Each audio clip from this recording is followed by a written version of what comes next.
These are just a few I dug up between 2005 and 2008. But he is not the keynote speaker. The keynote speaker is former President Bill Clinton, the driver that overcorrected twice and ended up in this fence. The judge has just declared a mistrial in this case. Adam, we are having a completely opposite reaction here. I'm not sure anybody even realizes that NBC has actually called this race for Rand Paul. And I actually have it right here in my hand. It's this little tiny piece, so small it's probably hard to see on camera. They feel like they're 50 miles per hour. Here comes another strong wind gust. Friends say the couple had been together since grade school. They had 2 sons.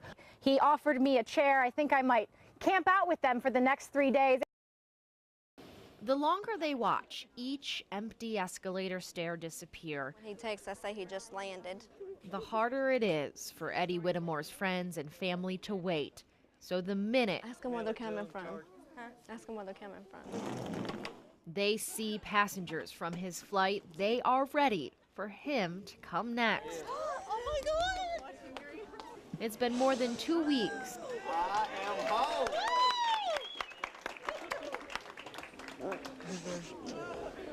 A week longer than planned since they've seen Eddie. I'm so glad you're home. And it's the first time they get to see 5-year-old Geraldine in her new home. I haven't slept since Friday morning. The effort it took to get her out of Haiti was more than anyone here could have imagined. We went through 4 earthquakes, went through food that really don't want to talk about. That's in addition to waiting for a flight out day after day for 8 hours at a time. Turns out the reason they even got here was a flight chartered by actor Sean Penn, who flew Geraldine and 50 other orphans to Miami. No matter how the political part is, you know, it was great that he done that. It really was. He really helped save some kids' lives. And took a toll on the tiny 5-year-old. But she's got pink eye in both eyes. Her eyes have been shut for a couple hours now, and she's been real bad sick. But it's nothing a doctor and some extra care from her family can't fix. But God is faithful, God is true, and you know, he never left me or forsake me one time while I was there. So. Now that Geraldine has all the care she needs whenever she needs it. So what does his opponent, Jack Conway, think about all this? LEX 18's Jaimie Weiss is live in Louisville with the Conway camp. Jaimie? Adam, we are having a completely opposite reaction here. I'm not sure anybody even realizes that NBC has actually called this race for Rand Paul. When I was told that that was the case, I called over one of Jack Conway's people and asked him if he had any comment. He said he wasn't aware of that at this point. As the day has gone on, Jack Conway said he was very confident in this race, though the latest polls had Rand Paul up by about 15 points. His camp tonight was calling this a dead heat, and Conway said there was high voter turnout. He said that would play to his advantage. It doesn't appear to be that case, as NBC has called this race for Rand Paul. I'm going to continue to try and get some sort of response from Jack Conway's people here and bring that to you as soon as we can get it. Covering the news live in Louisville from the LEX 18 mobile newsroom, back to you. When you're behind bars and you won't listen, they will call in the big guns. On June 6th, when 5 inmates in Lexington's jail did not go back to their cells after a basketball game, that's exactly who came in to put them in their place. But even when the SWAT team showed up, the inmates, led by now notorious Bass Webb, continued to taunt, and they were armed. Get away from the door! Lay down! You can see Webb holding a phone he pulled from the wall. Get on the ground! When they finally get the guys to move back, they go after Webb, shooting him with 12-gauge beanbags through the food flap in the door. It hits his leg, his shirt, even his neck. But he doesn't budge and even retaliates, hurling his makeshift weapon at the door. By the sounds of it, this is like a game to the inmates.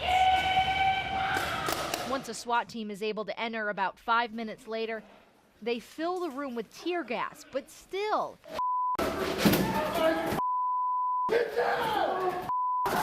the the inmates continue to fight. They get Yulin Sandifer, behind bars for robbery, on the ground quickly, though he clearly does not like it. Don't never forget it. Another, Edward Stokely, who is charged with murdering his girlfriend, gives in immediately.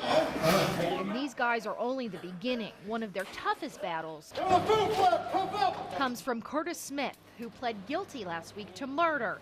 He is able to get back in his cell and is blocking the door with what looks like a mattress. Come to the food flap, come up. When they are finally able to get tear gas into his cell, Come to the food flap and come up. he still won't obey. So they have to open the door and physically restrain him with a shield before taking him out of the unit.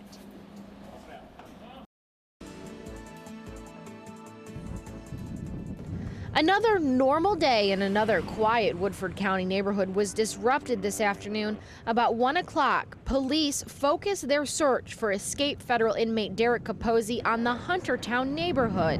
I was heading to the gym and I was making a right out of my neighborhood and saw a guy running up Huntertown Road in a khaki pants and t-shirt, and he was cutting through backyards. Too scared to show his face, that man wasn't the only one trying to get through the day when they ran across Capozzi. When I came down Huntertown Road, he was running and he crossed the road in front of me, and I probably would not have noticed him had he not been running. It just seemed he wasn't dressed for a jog. The sighting was more shock than anything for Melinda McCauley. I was hoping he had left, actually, our area. Police searched houses and eventually moved across town to Camden Avenue, where they believe Capozzi may have hitched a ride to this field right behind Annabelle Long's home. Our chickens started jumping around, flopping around, and the dogs started barking. Long started her own search. We just started looking around. We looked in that old building and walked back and looked at the creek bank, and there were some foot tracks across that gate back there, you know, and there's never anyone in there. But just like Huntertown, the manhunt in that area came up empty too. Now, there's been a lot of concern throughout these neighborhoods when they see the police move in, and I know talking to some of those people who say they saw Capozzi, they were very shaken up by that, and police are still advising you need to be cautious. Capozzi is considered dangerous. Keep your doors locked, stay vigilant, and if you see anything, call 911. Covering the news live in Woodford County from the LEX 18 mobile newsroom. Back to you. In just 2 short years, little Chloe Lynn lit up the world around her, especially that of her mother's. So in honor of her baby girl, please don't let my baby die in vain. Lisa Collier is asking every other parent out there to never underestimate what their child can get into and never forget the dangers of a swimming pool. That one $5 lock, $100 cover, one $20 gate can buy a lifetime of memories with your child. That chance of memories is gone now for Lisa. There was a gate around Chloe Lynn's grandparents' pool, but it was not locked. And in just a few seconds, when Lisa thought her daughter had stopped playing with her cousins in the backyard to come in for dinner, and I turned and said, "Where is Chloe?" And we went out, and she was in the boat. No amount of CPR from her mother or grandmother could save her. And I look back and I think, is there something I should have seen? But no. Instead, she's looking back at what could have been. She knew her numbers, she knew her colors, she knew everything. And I hope most of all she knew how much we loved her.